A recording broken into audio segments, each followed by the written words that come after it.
P3P ini berharap agar paguyuban dilibatkan dalam proses tata cara pembagian tempat atau kios. Pemerintah agar mengedepankan nilai-nilai musyawarah mufakat dan warga pasar, dalam hal ini paguyuban pasar, dilibatkan sehingga kehadiran pelayanan pemerintah dalam merespon warganya dapat dirasakan. Informasi lain, Teman Pro 2 memeriahkan HUT ke-79 Republik Indonesia. Sebanyak 115 regu hari ini mengikuti lomba gerak jalan 8 km tingkat sekolah dasar. Lomba gerak jalan tingkat SD tahun ini dibagi menjadi 2 kloter, di mana kloter pertama dilepas pukul 7 WITA, sedangkan kloter kedua dimulai 12.30 WITA. Adapun rute yang ditempuh untuk gerak jalan 8 km yakni mengambil start di Taman Kota Singaraja menuju Jalan Udayana, lalu belok kanan Patung Bima menuju Jalan Sudirman. Setelah itu belok kanan di depan pintu keluar Pasar Banyuasri ke Jalan Ahmad Yani, lanjut ke Jalan Dewi Sartika Utara, paling di ujung lalu belok kanan kembali ke Jalan Dewi Sartika Utara menuju Jalan Ahmad Yani. Selanjutnya peserta diarahkan belok kiri ke Jalan Diponegoro menuju Jalan Erlangga, lanjut ke Jalan Hasanuddin dan Gajah Mada menuju Jalan Veteran dan finish di pintu masuk gedung DPRD Buleleng. Lomba gerak jalan 8 km tingkat SD memperebutkan total hadiah uang tunai senilai Rp37.500.000. Demikian info Pro 2 Kuningsi, selamat mengikuti acara selanjutnya. Pro 2 RRI Singaraja, teman terbaik kamu.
Dan menatap mentari di tengah warna-warni indahnya pelangi.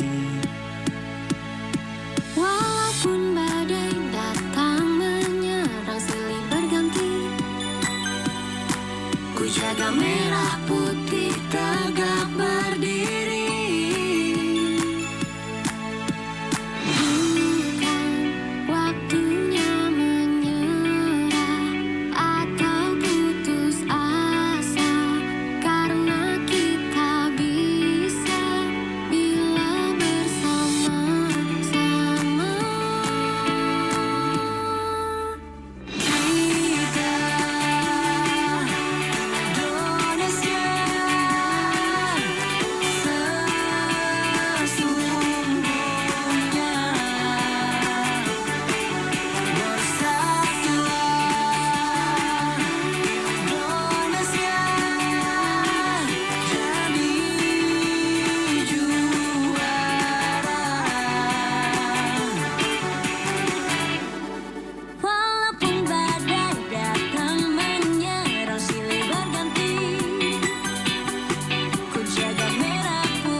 persatuan yang abadi seperti Pancasila. Inilah dasar yang mengikat kita semua, bangga dengan kebinekaan. Kita semua adalah saudara. Kita Indonesia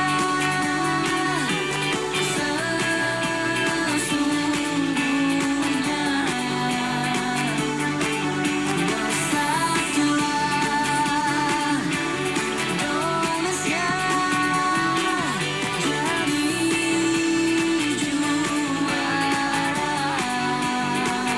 Kita Indonesia sesungguhnya.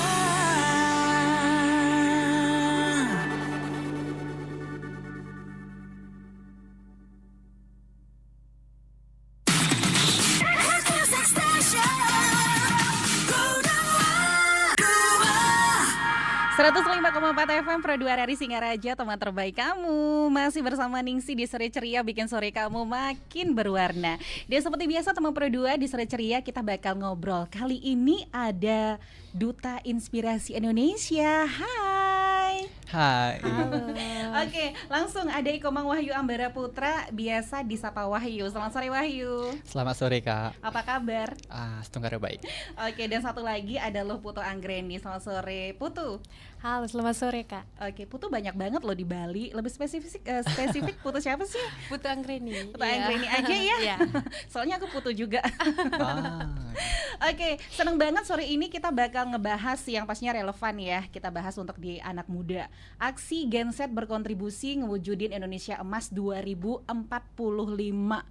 Oke, sebelum kita ke Indonesia Emas gitu ya, aku pengen lebih kenal lagi deh tentang Duta Inspirasi Indonesia dulu. Duta Inspirasi Indonesia tuh apaan sih? Oke, kalau secara definisi Duta Inspirasi Indonesia atau yang dikenal dengan DII itu adalah sebuah platform pemberdayaan pemuda yang dimana itu akan memberdayakan pemuda dari terpilih di setiap provinsi, yang di 38 provinsi, yang dimana akan diberikan pemberdayaan baik tingkat nasional maupun internasional, dan ini tujuannya untuk mencapai Indonesia Emas 2045. Nah, jadi dari Duta Inspirasi Indonesia itu juga sudah memiliki visi untuk berkontribusi dalam mewujudkan Indonesia Emas 2045 itu. Oke, memang Iya. khusus dibentuk untuk mewujudin Indonesia Emas 2045 gitu Iya. berarti ya. Iya, Oh. selain itu juga sebagai wadah pemuda gitu untuk semakin berkembang dengan passion yang mereka punya gitu. Mm-mm. Ya, berarti seluruh Indonesia di masing-masing provinsi itu ada dutanya gitu Iya, ya. Untuk di betul. Provinsi Bali ada berapa dutanya? Untuk di bulan ini karena 3 bulan mengabdi. 3 bulan jadi, ya? Iya, betul. Jadi kami ada berdua, jadi partner saya ada Wahyu, dari Bali ada 2 orang. Oke, aslinya memang dari Bali. Bali. Iya. Balinya di Singaraja. Singaraja dan Kintamani. Kintamani. Kintamani masuk Singaraja nggak sih? Oh, enggak. Enggak ya? Bangli Bangli maksudnya. ya. Oke. Baik, kita lanjut ke aksi Genset ya, berkontribusi mewujudkan Indonesia Emas 2045. Sebelum ke aksi-aksi, menurut kalian Indonesia Emas itu apa sih? Apa sih yang harus kita wujudin? Kalau dari aku pribadi sebenarnya untuk Indonesia Emas itu dapat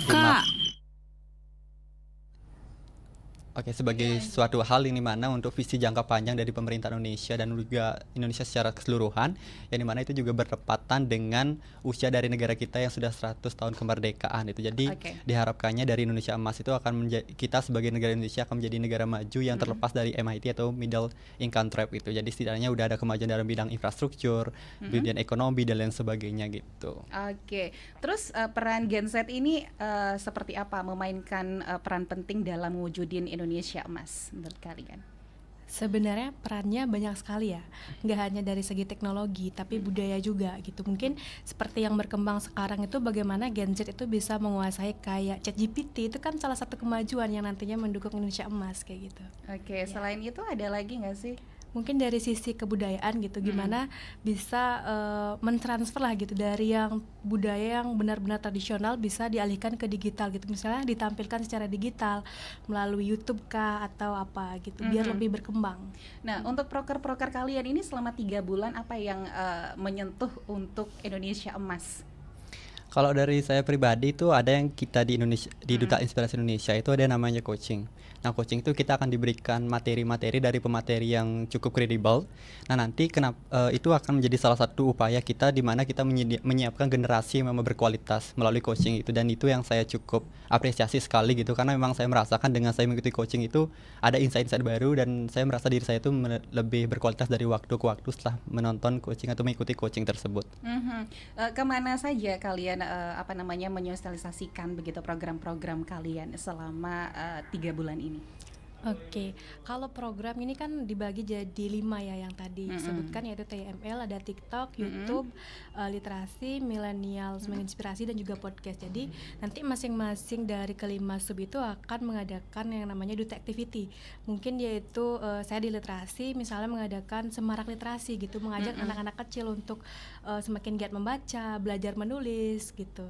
Oh, ternyata banyak banget Iya, ya betul. yang harus dilakukan begitu ya. Oke, aku pengen tahu juga sih tantangan terbesar apa yang pastinya dihadapi oleh generasi Z gitu ya, upaya berkontribusi buat menuju Indonesia Emas 2045. Sebentar dijawab. Kita bakal undang teman-teman Pro 2 buat ikutan juga. Kita ngebahas tentang Indonesia Emas ini kayaknya berat banget pembahasan kita gitu ya. Tapi mau nggak mau ya, karena kita sebagai tonggaknya gitu kan, ujung tombaknya, jadi harus ya kita tahu seperti apa. Oke, aku undang ya buat kamu teman Pro 2 di WhatsApp 0811 399 1054, bisa juga di live chat RRI Digital, atau komen-komen yuk di YouTube RRI kita, di YouTube channel RRI Singaraja Official, atau bisa juga di FB, IG, TikTok di RRI_Singaraja. Teman Pro 2, jangan ganti frekuensi ya. Sore ceria, bikin sore kamu lebih berwarna. Teman terbaik kamu.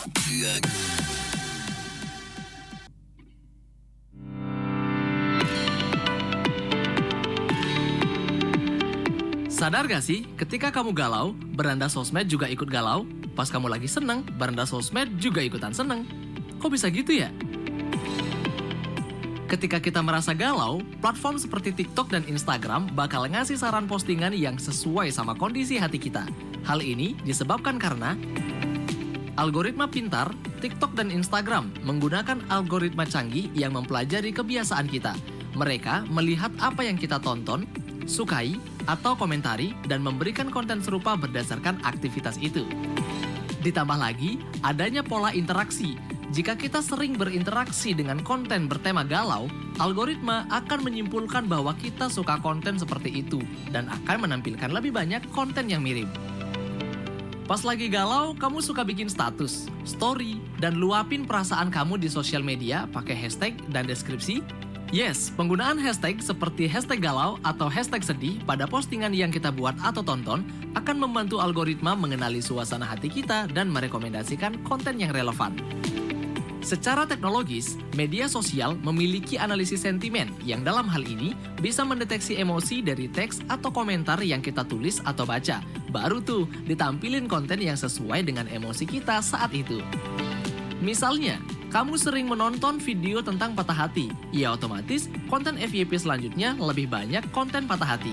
Menariknya, aplikasi sosial media yang kita unduh juga memberikan informasi dari perangkat kita, seperti playlist musik, karakter foto, dan lain-lain, yang juga ngaruh banget sama konten rekomendasi dari media sosial. Gimana? Udah nggak penasaran lagi kan?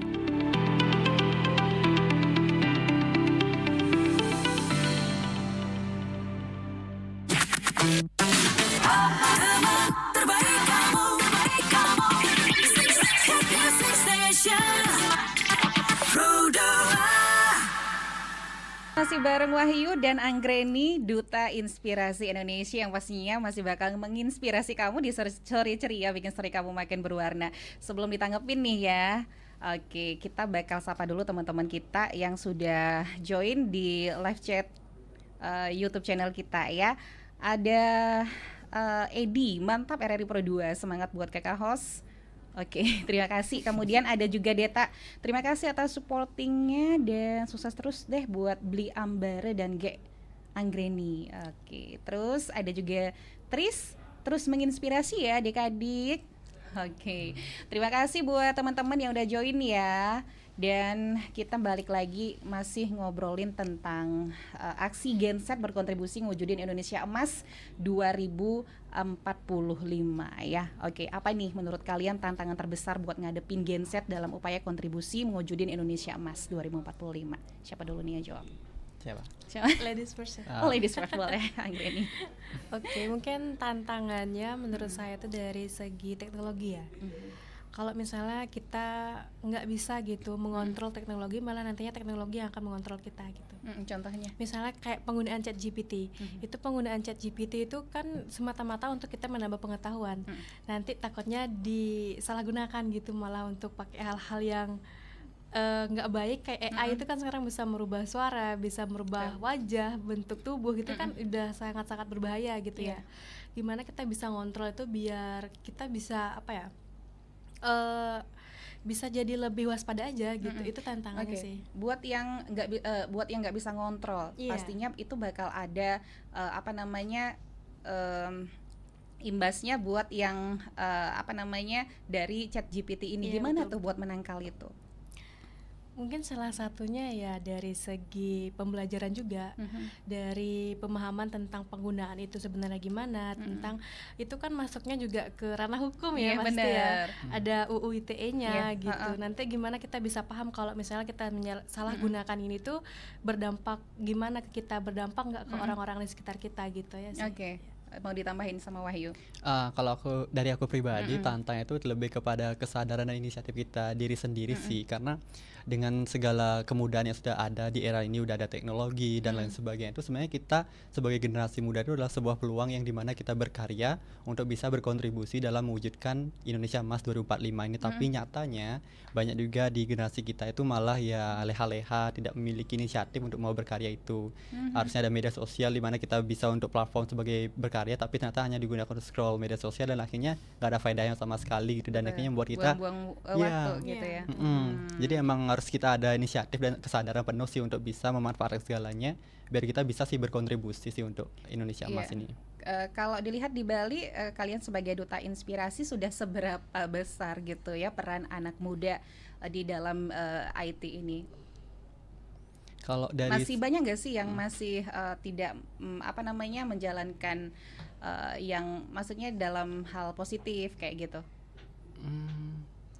Oke, mungkin kalau di Bali dilihat secara generalnya lah gitu. Kalau di lingkungan saya pribadi gitu, mungkin pemanfaatan teknologi itu hanya sebatas, karena nggak semua orang benar-benar paham gitu ya terkait dengan teknologi itu sendiri. Mungkin sekedar basic-basicnya aja main Instagram gitu, basic-basicnya aja tahu ChatGPT gitu, belum sampai tahu ke AI yang mengubah apa gitu. Jadi kan mungkin saat ini di lingkungan saya sendiri nggak terlalu berbahaya sih. Ya. Sebagai duta inspirasi, menurut kalian apa yang harus kalian lakukan dengan fenomena ini? Yang pastinya kita menyebarkan informasi yang nggak hoax ya. Bantu mengedukasi teman-teman gitu. Untuk misalnya ada penyalahgunaan ya kita tegur lah gitu misalnya. Iya, kalau misalnya itu teman kita, atau menyebarkan edukasi melalui sosial media gitu dengan penyampaian edukasi berupa video, atau kita turun ke lapangan gitu misalnya langsung untuk menyampaikan hal-hal yang positif itu. Kalau dilihat dari dunia pendidikan, tentunya ini juga tidak terlepas ya dari peran pendidikan begitu ya terhadap generasi Z begitu. Bagaimana nih menurut kalian peran pendidikan dalam mempersiapkan Gen Z untuk menjadi pemimpin masa depan Indonesia? Kalau dari saya pribadi sebenarnya peran pendidikan itu sangat penting banget ya, tapi juga kembali lagi pada diri kita sendiri. Kalau udah ada diberikan pendidikan yang baik, dan juga dari sendiri juga sih harus bisa lebih aware kepada hal itu biar kita bisa memanfaatkan apa yang sudah kita dapat. Kita bisa bersekolah ya, sekiranya kita bisa memaksimalkan masa-masa sekolah itu, bagaimana kita berkarya, belajar dan lain sebagainya. Dan dari sana seharusnya kita bisa sih menanggulangi hal-hal yang sekiranya tidak sepatutnya seperti penyalahgunaan teknologi dan lain sebagainya sih.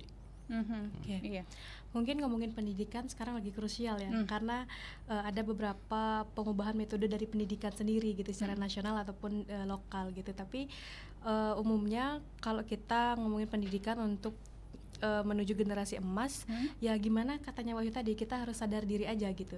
Gimana kita mau berkontribusi kalau kitanya ternyata cuma leha-leha aja gitu. Kemudian menurut kalian kita udah mau, sebagai anak muda kita udah mau berkontribusi nih. Nah, menurut kalian sudah didukung nggak sih sama pemerintah? Kalau dari segi pemerintah ya, Atau institusi lain lah ya.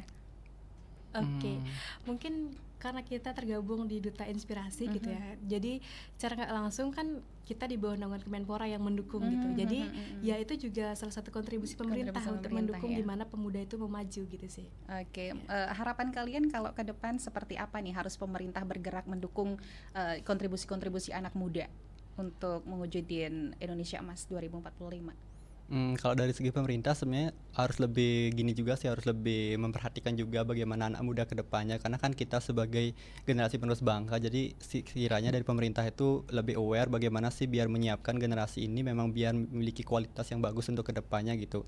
Karena kalau dari sekarang kita udah tidak diberikan suatu hal yang baik, maka nanti ketika kita sudah harus menghadapi yang seperti nanti di pemerintahan dan sebagainya itu bakal susah gitu, karena dari awal kita sudah tidak memiliki kualitas yang bagus bagaimana dengan kedepannya, dan berbeda lagi ketika sudah dari awal kita diberikan suatu hal yang bagus, kita memiliki kualitas yang bagus dengan hal itu, dan akhirnya ya kita juga akan bisa lah berkontribusi untuk mencapai Indonesia Emas 2045 ini. Oke, saling bergandeng tangan ya. Iya, Iya, benar. Oke, ada mau ditambahin?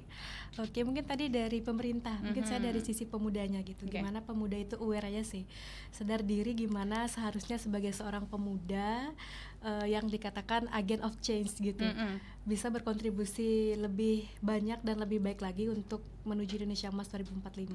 Oke, ada pertanyaan nih dari Ari, aku bacain ya via WhatsApp ya. Selamat sore Kak Wahyu dan juga Kak Anggreni. Aku mau tanya nih, ngomongin tentang Indonesia Emas begitu ya. Ini luar biasa kalau ngebahas seperti ini. Menurut kalian cara generasi muda nih, atau bisa dibilang generasi Z, bagaimana mengatasi stigma atau stereotip negatif yang mungkin ada tentang mereka dalam konteks kontribusi sosial lah ya. Tapi sebentar dijawab ya, kita jeda dulu. Buat kamu teman-teman Pro 2, aku ingetin lagi yang mau join boleh ya di WhatsApp di 0811 399 1054, bisa juga di YouTube channel kita RRI Singaraja Official atau live chat RRI Digital. Aku tunggu. Teman Pro 2, jangan ganti frekuensi ya. Sore ceria, bikin sore kamu lebih berwarna. Pro 2, teman terbaik kamu. Ponselnya jauhin tuh. Loh, kenapa? Orang udah biasa kok taruh di bawah bantal. Kakak, itu tuh kebiasaan yang salah tahu. Menurut WHO, radiasi ponsel bisa mempengaruhi susunan saraf manusia. Jadi bisa menyebabkan kanker atau tumor. Hah? Masa sih? Aduh, nggak usah masasi-masasi deh. Buruan jauhin. Radiasi handphone dapat merusak sel-sel otak kita. Teman terbaik kamu, Music Station, Pro 2. Oke, balik lagi teman Pro 2 ya, kita ngobrol bareng Wahyu dan juga Anggreni. Kita ngobrolin tentang gimana sih kontribusi Gen Z gitu ya ngewujudin Indonesia Emas 2045 ya. Oke, tadi ada pertanyaan ya dari gimana ini caranya gitu ngatasi stigma atau stereotip negatif yang mungkin ada tentang mereka dalam konteks kontribusi sosial. Kalau aku pribadi sih sebenarnya kita harus dipahami dulu bahwasannya setiap orang tuh memiliki sudut pandang masing-masing gitu. Terkadang kita udah ngerasa kayak udah berkontribusi tapi ternyata orang lain merasa itu belum gitu. Jadi ya aku rasa kayaknya kita ya jangan terlalu memperhitungkan hal seperti itu gitu. Mending lebih baik kita kayak memberikan tenaga kita, fokus kita kepada ketika kita memberikan aksi untuk mewujudkan Indonesia Emas ini, ketimbang kita harus memvalidasi ke orang-orang seperti itu yang tidak percaya akan kontribusi yang sudah kita lakukan. Yang penting gerak aja dulu gitu Iya. ya. Dan Jalan pentingnya aja tidak dulu. mencari validasi sih. Oh gitu, Iya. baik. Oke, kita lanjut lagi nih. Gimana sih kalian tuh melihat gitu ya peran kewirausahaan di kalangan Gen Z dalam mendorong pertumbuhan ekonomi Indonesia menuju 2045? Oh, Oke, aku. Oke, boleh. Peran ekonomi untuk mendukung Indonesia 2045 Iya. gitu. Perannya mungkin krusial banget ya, karena ekonomi itu merupakan suatu hal yang krusial di mana berperan penting untuk sandang pangan papan kita juga gitu. Jadi gimana ekonominya biar dari pemerintah tuh lebih aware sih, biar lebih memperhatikan segi ekonomi, karena nggak semua orang sekarang berada di ekonomi yang menengah ke atas gitu. Banyak yang menengah ke bawah dan belum tentu juga bisa nanti mereka berkontribusi secara nyata kan gitu. Nggak bisa berkontribusi secara nyata untuk mewujudkan Indonesia emas itu gitu. Oke, kalau Kalau dari aku sih gini sih, aku juga cukup apresiasi kepada ya ada beberapa generasi kita yang dimana kayak itu emang memiliki inisiatif untuk membangun wirausaha UMKM seperti UMKM itu. itu ya. Iya, jadi emang ya kita juga patut apresiasi lah orang-orang ataupun generasi yang seperti itu yang memang memiliki inisiatif untuk membangun usaha mereka gitu, yang juga berpengaruh lah untuk mencapai Indonesia emas ini. Oke, itu dari ekonomi. Kemudian kalau dari segi menjaga lingkungan begitu, bagaimana nih kontribusi Genset? Oke, mungkin menjaga lingkungan mungkin dari sisi volunteer gitu kan banyak ya sekarang. Volunteer untuk membersihkan area pura kah, area pantai kah, untuk menjaga kesuburan pohon kah dengan penanaman mangrove atau apa. Itu suatu hal kontribusi kecil yang mungkin beberapa orang itu nggak dipandang gitu.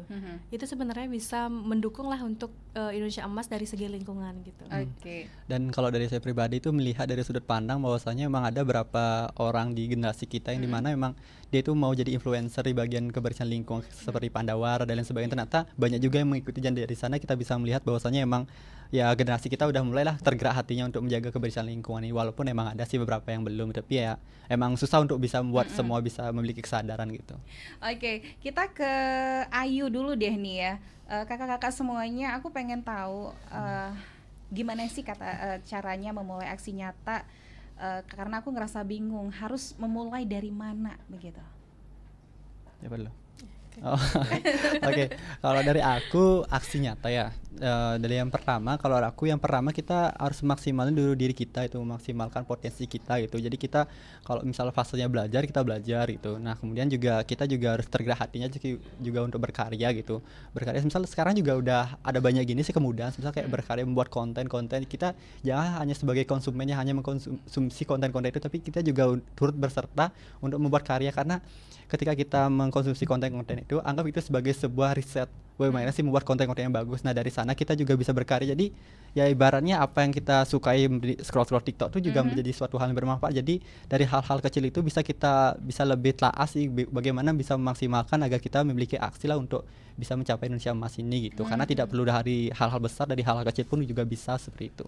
Ya, kalau misalnya ada ketimpangan sosial begitu, gimana nih caranya mengatasi ketimpangan sosial dan juga ekonomi di Indonesia menurut kalian? Oke. Mungkin ketimpangan sosial, misalnya kita mau maju tapi kita terkendala biaya gitu ya. Sebenarnya itu sesuatu hal yang banyak orang alami gitu. Tapi dari sisi pemerintah mungkin kita juga apresiasi ya, karena pemerintah itu menciptakan banyak program, banyak beasiswa yang nantinya bisa menunjang dari ketimpangan sosial itu. Itu kembali lagi ke kesadaran diri dan gimana kita berusaha untuk semakin maju aja sih. Dan tambahan dari aku sebenarnya ada suatu quotes yang dimana kalau ada banyak jalan menuju Roma gitu. Jadi kalau misalnya kita nggak menemukan jalan untuk ini yang banyak, kita bisa cari lain, karena kalau emang kita udah mau pasti kita akan menemukan 1001 cara. Tapi ketika kita merasa udah nggak mau, pasti kita akan menemukan 1001 alasan juga untuk kita tidak melakukan. Jadi bagaimana kesadaran kita untuk biar lebih aware lah gitu. Karena masalah itu pasti ada solusinya, betul, ya. betul. Oke, menurut kalian nih gimana juga nih generasi muda bisa ngebantu ngepromosiin nilai-nilai keberagaman dan juga toleransi di Indonesia? Kalau dari aku pribadi sebenarnya aku juga bersyukur sih udah tinggal di Bali yang dimana memang rasa toleransi itu besar banget. Ya, tinggi banget. Dan juga tentang bagaimana anak-anak muda juga melestarikan budaya, tradisi itu emang udah ibaratnya mendarah daging lah gitu. Jadi emang tidak terlalu dipermasalahkan banget, sudah tidak menjadi sebuah isu yang besar banget untuk di Bali khususnya gitu. Tapi juga penting juga kita harus melihat ke bagaimana di negara ini harus lebih sadar lah untuk semua pemuda gitu, hanya jangan cuma Bali aja gitu, tapi juga bisa dijadikan Bali sebagai istilahnya role model lah bagaimana kita bisa toleransi dan lain sebagainya. Oke. Kalau masalah keberagaman mungkin kita kembali ke Bhinneka Tunggal Ika aja sih. Jadi gimana kita memaknai Bhinneka Tunggal Ika itu biar kita paham arti toleransi gitu, biar nggak semena-mena lah istilahnya. dan kembali ke kesadaran dan juga lingkungan sekitar yang mendukung, seharusnya mendukung adanya toleransi ketimbang dengan kefanatikan yang ada gitu. Oke, kita balik ke Duta Inspirasi Indonesia. Kalian yang terpilih selama 3 bulan ini pasti ada program kerja yang kalian harus lakukan begitu, yang kalian harus tuntaskan. Udah seberapa persen sih yang sudah kalian lakukan? Kalian kapan dipilih? Dilantik bulan Juni pelantikan. Bulan Juni sekarang Agustus. Udah memasuki 3 bulan dong. Iya. Wow, udah berapa persen nih proker kalian udah berjalan? Kalau dari aku kan di bagian Duta Inspirasi YouTube. Jadi kita membuat konten-konten YouTube.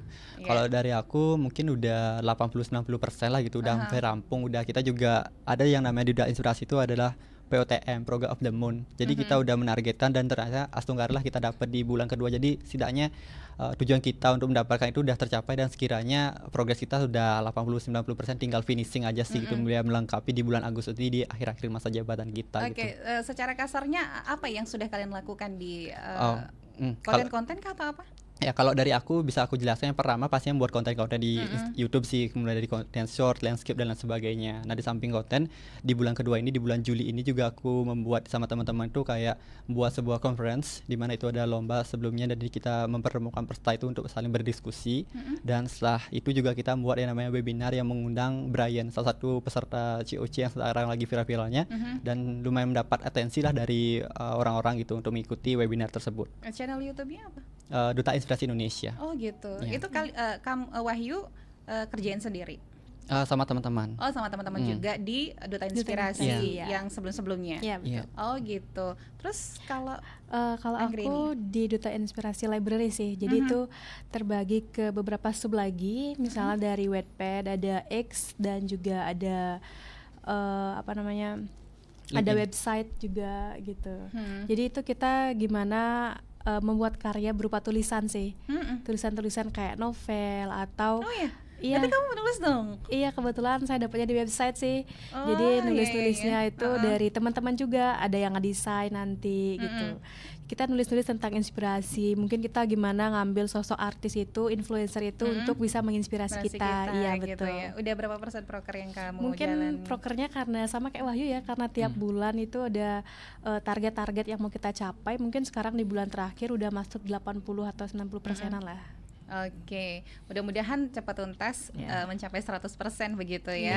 Oke, nggak terasa nih di sesi terakhir aku pengen nanya nih harapan kamu nih terhadap generasi selanjutnya setelah generasi muda dalam upaya ngelanjutin misi menuju Indonesia Emas 2045. Dari aku dulu ya. Oke, aku mungkin menyampaikan sebuah peribahasa dari Afrika yang menyatakan bahwasanya if you want go fast, go alone, but if you want go far, go together. Nah, dari sini kita bisa maknai bahwasanya ketika kita emang membuat sebuah jangka yang pendek, suatu hal yang pendek itu ya nggak apa-apa kita jalan sendiri, berusaha sendiri. Tapi ketika kita melakukan suatu hal yang panjang, yang berat, itu ya harus kita bersama-sama. Dan begitu pula kita maknai di Indonesia Emas 2045 ini. Ini sebuah puisi, sebuah hal yang ingin dicapai yang itu jangka panjang. Dan jadi oleh sebab itu kita harus bersama-sama, bahu-membahu kita untuk bisa mewujudkan ini. Kita nggak bisa bergerak secara sendiri-sendiri, kita harus bisa saling bersama, saling merangkul untuk bisa mencapai visi Indonesia Emas 2045 ini. Oke, keren-keren. Oke, lanjut. Oke, kalau dari aku mungkin dari sisi pemerintah dan masyarakat itu gimana bisa saling merangkul gitu ya, karena visi menuju Indonesia Emas 2045 itu bukan hanya target pemerintah gitu, tapi target masyarakat juga. Gimana pemerintah mau maju tapi masyarakatnya masih tetap mundur, itu kan juga susah gitu. Gimana bisa berkesinambungan sama-sama untuk mewujudkan visi itu gitu sih. Oke, baik. Mudah-mudahan ya kita bisa ya khususnya generasi-generasi muda Indonesia begitu. Mudah-mudahan juga obrolan kita sore hari ini menginspirasi teman-teman Pro 2 semuanya. Terima kasih sudah ngobrol bareng kita di Sore Ceria ya, sukses terus selanjutnya. Dan terima kasih juga buat teman-teman yang udah ikutan join ya bersama Pro 2 RRI Singaraja sore hari ini. Sampai di sini dulu ya obrolan kita, dan jangan kemana-mana, tetap bersama Pro 2 FM, teman terbaik kamu.